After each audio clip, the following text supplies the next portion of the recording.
आज का मुकदमा बहुत ही अलग है। ये ना चोरी डकैती और ना ही मारपीट का मामला है। आज का केस पढ़े लिखे लोगों ने दायर किया है। मुकदमा क्या है? अदालत तफसील से सुनना चाहेगी।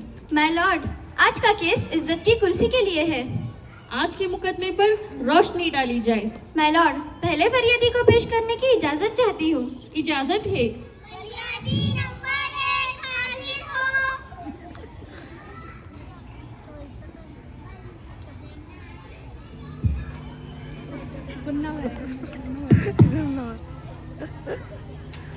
अपुन जो कहेगा सच कहेगा, सच के सिवा और कुछ नहीं कहेगा।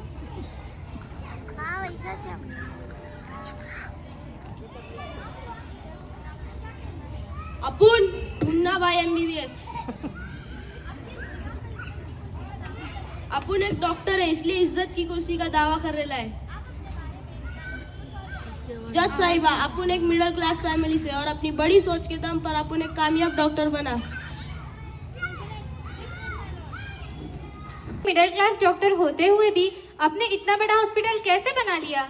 Objection my Lord. जज साहिबा, मेरे काबिल दोस्त मेरे मौकिल की काबिलियत में सवाल उठा रहे हैं।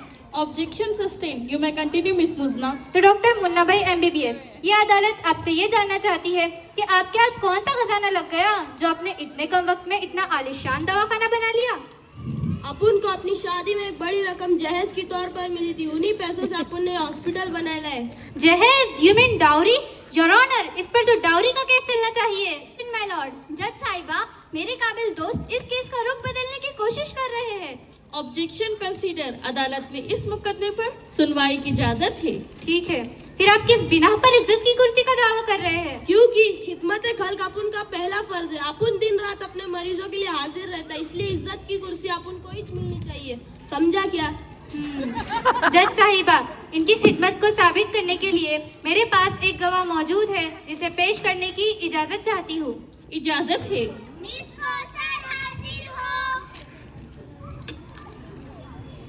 मैं जो कहूँगी सच कहूँगी, सच के सिवा कुछ नहीं। क्या आप इन्हें जानती है? हाँ जज साहब, हाँ जज साहब, मैं इन्हें कैसे भूल सकती? इस डॉक्टर को देखकर मेरा खून खौल उठता है। ऐसा क्या किया इन्होंने? अदालत को जरा खुलकर बताइए। जज साहब, मेरा एक 5 साल का बेटा था, जिसके इलाज के लिए मैंने इनके हॉस्पिटल में दाखिल करवाया। वहीं से इनका लूट मार का सिलसिला शुरू हुआ। जज साहब, मेरे बच्चे की जरूरी 1000 टेस्ट करवाए और हमको बताया गया कि मेरे बच्चे को दिल की बीमारी है, उसका ऑपरेशन करना होगा। 5 लाख की डिमांड की। उस वक्त मेरे पास इतने पैसे नहीं थे, इसलिए मैंने अपना घर और ज्वेलरी बेचकर 3 लाख इनके सामने लाकर रख दिए। जिसको अपनी सफाई में कुछ कहना है? अब मैं क्या बोलूं जज साहिबा? ठीक है, आप जा सकते हैं।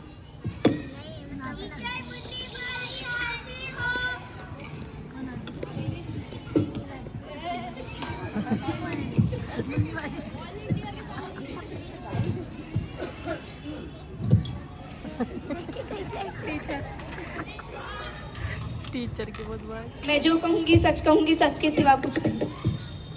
कौन है?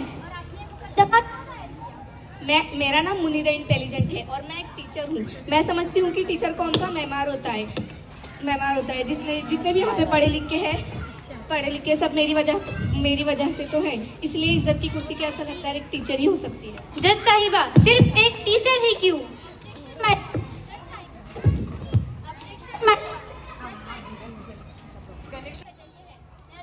दरख्वास्त कर दी हूँ। जैसे कि मैंने कहा, टीचर, वकील, इंजीनियर, डॉक्टर, यहाँ तक कि खुद आप जज साहिबा जिस कुर्सी पर बैठी है, जो आपकी इज्जत है, वो भी तो एक टीचर की ही देन है। जज साहिबा, इनकी खिदमत को साबित करने के लिए मेरे पास एक गवाह मौजूद है, जिसे पेश करने की इजाजत चाहती हूँ। इजाजत है।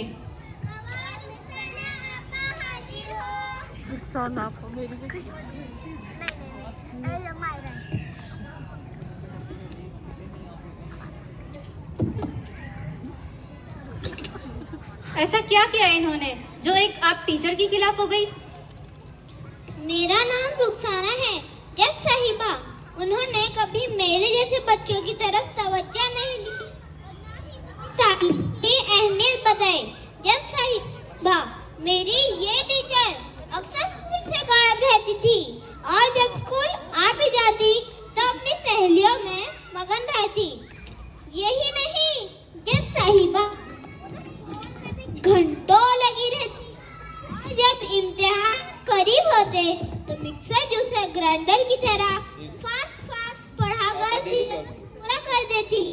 इसकी वजह से मेरे तालीम पर दिलचस्पी खत्म हो गया। मैंने पढ़ाई छोड़ दी। मेरा ये हाल है कि मेरा गुजर बसर घर के काम कर के होता है। मेरे वालिदैन भी अनपढ़ थे। उन्होंने कभी मेरे पढ़ने पर सख्ती नहीं की। और बाजी, आप अगर उस वक्त आपकी नजर करम मोबाइल और दूसरे फजूल कामों से हटकर मेरी तरफ होता और आपको शफाकत भरा हाथ मेरे सर पर होता, तो आज मैं भी एक इज्जत भरी अच्छी जिंदगी गुजार रही होती। बाजी, अभी भी वक्त है आपके पास। अभी भी उन बच्चों को वक्त दे और ईमानदारी से पढ़ाइए, ताकि कोई बच्चा मेरी तरह तालीम को ना तरसे और एक अच्छी और बेहतर जिंदगी गुजारे। जज साहिबा, ये किसी भी तरह इज्जत की कुर्सी की हकदार नहीं हो सकती।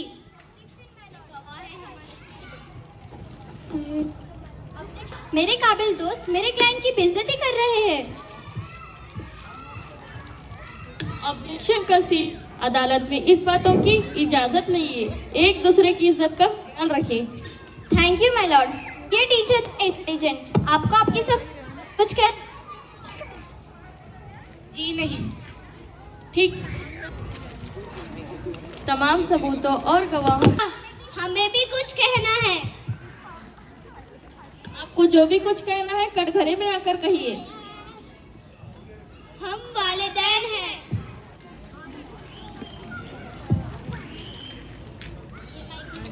हम जो कुछ कहेंगे, सच के सिवा और कुछ नहीं कहेंगे।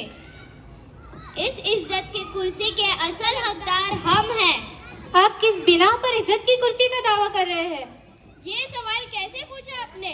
हमने बच्चों को नामी ग्रामीण स्कूल में पढ़ाया, महंगे से महंगी क्लासेस ट्यूशन में एडमिशन दिलाया, यहाँ तक कि सारी दुनिया की परेशानी भी हम झेले, और इज्जत की कुर्सी किसी और को मिले, यह हरगिज नहीं हो सकता।